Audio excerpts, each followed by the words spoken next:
All right, let's talk about some more Pro Tools shortcuts that have to do with tracks and windows. Okay, so last week we talked about some other shortcuts that involve tracks and windows. So if you haven't seen that already, please feel free to go check that out. I'll put a card on the screen. I'll put a link in the description so you can find it easily. But we're just going to move on and do some more shortcuts today. All right, so the first one that I wanted to show you today involves routing. So let's say we have a bunch of tracks and we want to send them all out to the same output. What I can do is I can highlight one of the tracks and then I can hold Shift and click to highlight a range of tracks. So now I've highlighted all 4 of these tracks. You could also click on the nameplate for a track and hold Command and click multiple tracks. So you can do that. You can get tracks that aren't right next to each other doing it that way. So I have all these tracks highlighted. Let's say I want to send them all out the same bus, right? So I can hold Option and then Shift and then click on the output panel and choose my output. So maybe I'll choose a bus here. And now they're all going out bus 9 and 10. And that's because, again, I'm holding Option and Shift. So it should be Alt Shift if you're on Windows, Option Shift if you're on a Mac. So that's one thing you can do. Another thing you can do is if you add Command to that. So Command, Option, Shift, which I believe on Windows would be Control, Alt, Shift, and you click and choose your output, it's going to cascade it for you. So let's say I do bus 11, 12. You'll notice it goes 11, 12, 13, 14, 15, 16, 17, 18, and so on. So that can be really helpful for inputs, right? So let's say I want to go in mic 3, 4 on this one.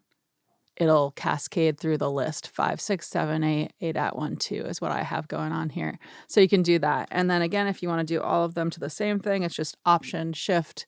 And for example, I can set these all back to no input. I don't think they were on no input before, but you know what I mean. And then out 1, 2. So I found that to be very, very helpful, very useful. I use that all the time. And now you can use this in other ways too, right? The idea of Option Shift clicking and having it affect all the tracks you have highlighted. So if I highlight these tracks, and for example, one thing that I use a lot is the freeze function. So you can just hit the freeze icon here, this little snowflake type of thing, and you can freeze a track. But since I have all of these tracks highlighted, if I do Option Shift and then I click, it's going to freeze all of those tracks for me. So I'm just going to let it render, and you can kind of see that process happen here. It's going to render these out into audio for me, and it's going to freeze all the plugins and stuff. So now it's printed to the track, right? So there we go. We can see that the tracks are frozen. Any MIDI data, for example, would be frozen, and audio would be printed down onto that. So that's something you can do. Option Shift click helps with a bunch of different things, not just input and output. Go out and explore and have a blast. You know, another example might be Option Shift solo, right? Now I've soloed all those tracks that I've highlighted. I use that a lot. I also use it with mute a lot. There are a bunch of different ways you can use it. You can use it for like things like track height. So maybe I want to make these shorter or taller. You can also use it for what you're viewing. So you could switch things over. For example, if these were all audio tracks, I could switch from waveform to, for example, volume and view it that way. You know, there's a bunch of different ways you can use this one shortcut, the Option Shift, and then click on something shortcut. So I'm going to do Option Shift, and then I'm going to click on this to unfreeze them because I don't want them to be frozen right now. Okay, so another one that I find really helpful is I'm just going to shift click on a bunch of plugins to open a bunch of plugins up so my window gets a bit too cluttered. And then what we're going to do, you can see some of these plugins are from previous YouTube videos. But what we're going to do is, let's say you get your whole situation is just too cluttered and you want to close it. What you can do is you do the 3-finger salute. So Command, Option, Control, and then you're just going to click W, and it'll close all of them for you. And again, with plugins, I know I've mentioned this before on the channel, but with plugins, if you close the window, they're still active there on the insert panel. As long as they're, insert plugins, they'll still be active. They'll still be in whatever state they're in, but they just won't be cluttering up your space visually. So again, it's the claw, right? So the 3-finger salute, whatever you want to call it, Command, Option, Control, and then W on your keyboard, and that closes all those plugin windows for you at once. All right, so this next one, I use this a ton, especially once I get into sessions that are a little bit bigger, and it's the idea of grouping tracks. So let's say these are all some kind of category of tracks. Like let's say they're all vocal tracks, even though they're not, right?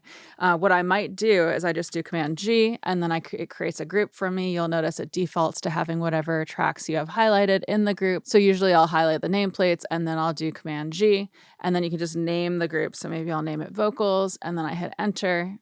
You can also modify the group in that window, right? And now I have this group. So for example, if I bring the volume down on one of them, it's going to bring it down on all of them.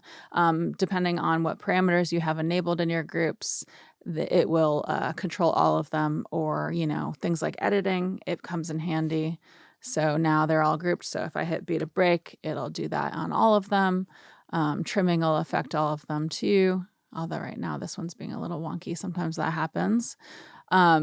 So I find this really helpful, especially when I'm tracking multiple microphones for the same category of instrument. So like multiple mics on a drum kit, or I have multiple tracks worth of vocals, that kind of thing. I will group them usually. And then I'll also do Command Shift G to suspend groups. So now if I move one of these, it does not move the other volumes, you'll notice. So again, Command G to group tracks, I found that to be very, very helpful. Another one you can do is you can do Option Shift and then D. So Option Shift and then D, I believe that's Alt Shift D on Windows, and it'll duplicate the track for you. It'll open up that duplicate track dialog. So if you want everything duplicated, you can just have everything checked off. Sometimes I'll uncheck the playlist if I just want like the plugins and the track settings, but not the actual audio on the track. But it will duplicate the track for you. So you can just do that, again, Option Shift D to duplicate, and then you can just hit enter if you want, if you're fine with the settings that you have there on that duplicate track window.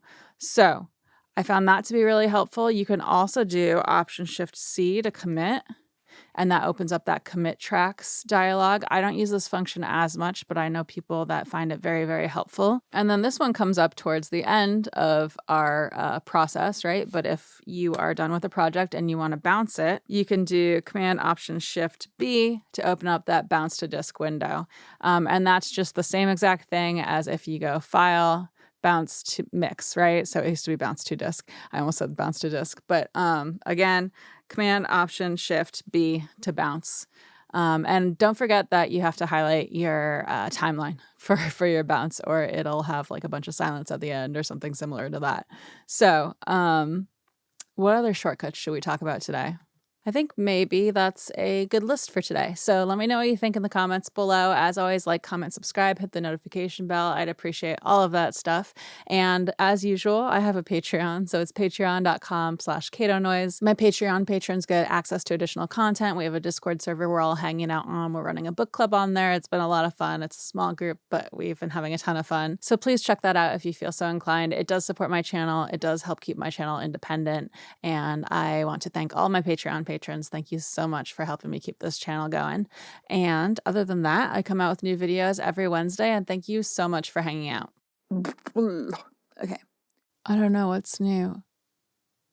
I realize, like, I keep doing this thing where I put the headphones on and my hair goes like out to here, and it's like, oh, that's normal. That's totally normal. It's fine. At least I'm not here for hair stuff. I don't know. What else is new?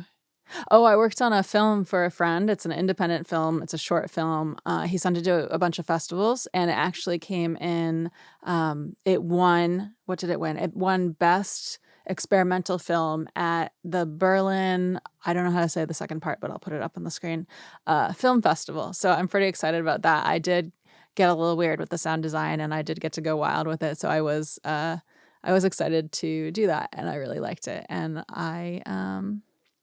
Oh, and it was one of my first Atmos projects after going through the Mixer program. So it was one of the first times that I actually used some of those skills that I learned in the Mixer program and applied it to a project.